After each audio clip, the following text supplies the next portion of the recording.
Now, news that's coming in at this hour: search and rescue operations in landslide affected areas in Wayanad have entered their fifth day. Now, landslides in Chooralmala and Mundakkai have plunged Kerala into mourning, with the death toll now exceeding 340.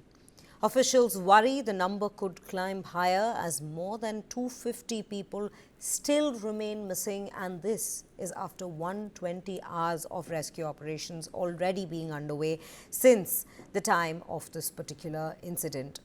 Due to relentless rainfall, rescue operations are being cut short. A double-storied school building that once stood along the riverbank in Vellarmala near Mepadi, set against a picturesque landscape, now lies in the ruins.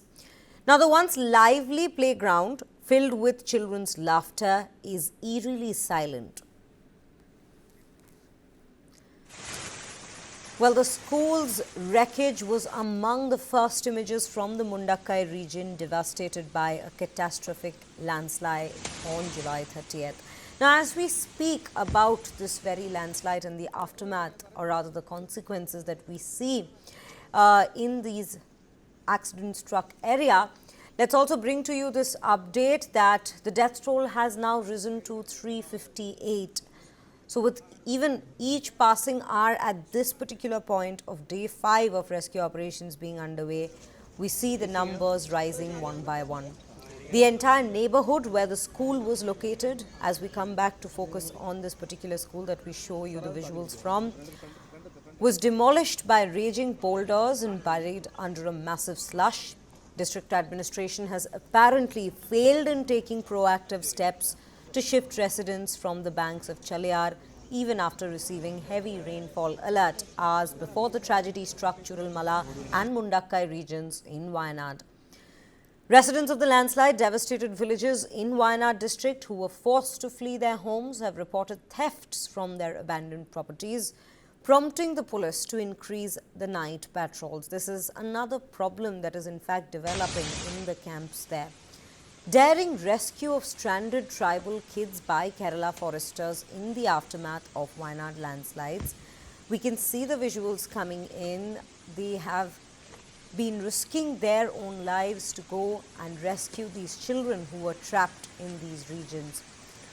They've been undertaking a dangerous 4-hour trek deep inside the forest with heavy rains and amidst a rocky terrain. A 4-member team, as you can see on your screens, led by Kalpetta Range Forest Officer K. Hashish, rescued the tribal family. And the 4 toddlers were in fact aged between 1 and 4. These are some of the latest stories that we are bringing to you from Wayanad. And with that, let's in fact cut across to our colleague, Mohammad Wajiullah, who's joining us from Wayanad. Waji, a very good morning to you. Very firstly, day 5th of these rescue operations, 120 hours having passed since the day of the tragedy. What are the details we are getting from the ground? What is the scene like this morning?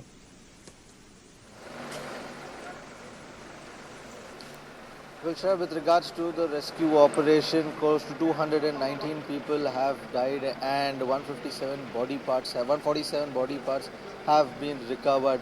So that is why people are assuming that the death toll is come to 340 or 350 people because they are also including the dead parts, body parts that have been recovered in the landslide.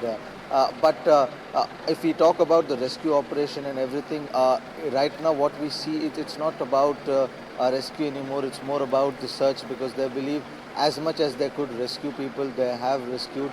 It's not like they're not rescuing people, but it is also on how they find them. So it's getting even more difficult and difficult. And the other difficulties that the army and the rescue operation people are facing is the entire the sand, the boulders that are accumulated on these places. At some spots, it is believed to be said that there are houses which are all buried inside the sand, and it's difficult to dig them up because it's not been recovered through the thermal sensors. But apart, all that set apart, yesterday they were able to rescue a few people. We saw how they convinced the tribal people also who live in the forest of these mountains, and these tribal people are those who believe that the soul of their families are inside this forest. This is something that the district collector told us, that how it was difficult for her and for the team to convince them to come and take medical help, because there's somebody who stays in the village and they're only in touch with the forest department, and they do not want to leave the forest because they believe that if they leave the forest mountains, the soul of their ancestors will leave and they will be left with nothing. So this is some belief that these tribal people have any difficulty. They managed to get at least these 4 toddlers to the medical help for all of this. But as I speak to you where I am, I would like to show you around. We are at this St. Joseph Convent. It is a food distribution center. From here, food is distributed to all parts of the rescue camps and relief camps that are set across. And these things that are around me, now what I'm showing you, the vegetables, then you have packets of rice. These are all volunteers who've come from nearby school, colleges, and in fact nearby villages also they've come to help. You have relief material from Karnataka, Kerala, Karnataka, Tamil Nadu, Andhra. This one in front of you is Indian Army's. This thing behind me, you can see how volunteers are collating all the stuff together.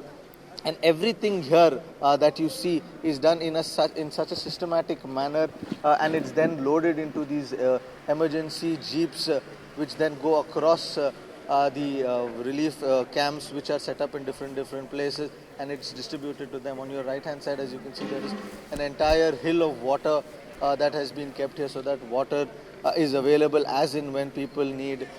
So like that, if we just pan around this entire college, entire school, and you will see all sorts of relief material ready and packed so that it could be sent. I have a person over here. If I can speak to him. Where have you come from, and how are you involved in all of this? I am this area near my home, and all people are helping. All district and all organizations are coming and helping, serving food, give food and dressing. All people are helping, very helpfully. And all this material has come from where? Not one people, full any district coming from material, food, grocery and clothes coming. And some material is overloaded. Bottle and biscuit is overloaded. And some is very low. Some materials, medicine are coming. So you clearly get a sense that what he's trying to say is that there are some stock which are too much, and then there are some which are less. But all in all, everyone has come here to help. So this is how the situation is in the place where I am. Situations are different in different places, but where I am, this is a story of compassion, humanity that I'm showing you from here.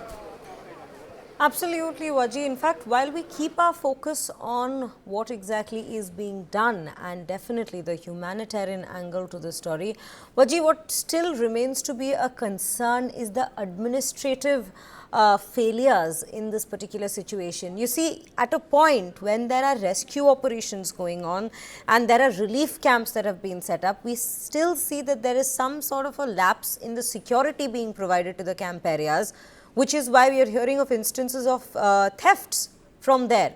And this also comes in at a time when we are already discussing administrative lapses with regards to these people, these families residing in these hills, in those areas of the hills where these landslides struck. And this after they had been alerted about the heavy rainfall. There were guidelines to evacuate that place. So take us through these administrative lapses that are taking place, from very basic fundamental ones to the extent of where now we've lost 358 people.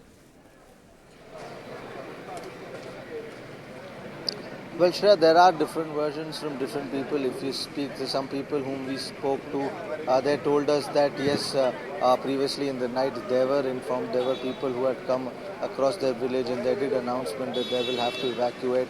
But were they actually picked up and taken to different places, that is something that nobody has confirmed.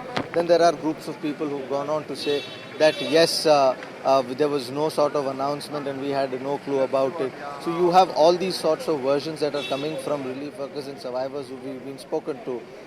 But with regards to the theft and the other things that we're talking about, yes, there are a few people who have complained of theft, but if you speak to the authorities, what they've told us is possibility of theft is less. But if you go and see these houses, there you will realize that most of the things that are there in these houses are totally damaged because of the impact of this thing, and a lot of things have flown out of their house itself, and most of the house furniture and everything is broken because of the water that had accumulated inside this. So they are not buying the idea of things that were stolen, but possibility lost in the entire landslide is what the authorities believe. They are doing their due diligence in checking this, but this is the version that we've heard from our people. Some do say that yes, there were warnings, there were people who had come and told them about how it is raining heavily and there could be anything. But on the other hand, there were a few people who were also saying that they were not informed about it and they had no clue. So yes, at such a point we have all these kinds of versions. And yesterday when we were on top of Kanjuri Mutt, we also met the Rajya Sabha MP Jebin Methur, who has been speaking about this, and she also went on to say that right now we are only seeing blame game coming from the center and from the state. That is not something that they want. What they want is to declare this as a national disaster, declare this something that is an unnatural calamity, and make sure that all relief work and everything is challenged to this. So we are seeing politics around this with regards to politicians because that's what they are bound to do. But on the other side of it, we have different versions, and these versions can only be collaborated if the agency who's inquiring into entire thing come to a conclusion.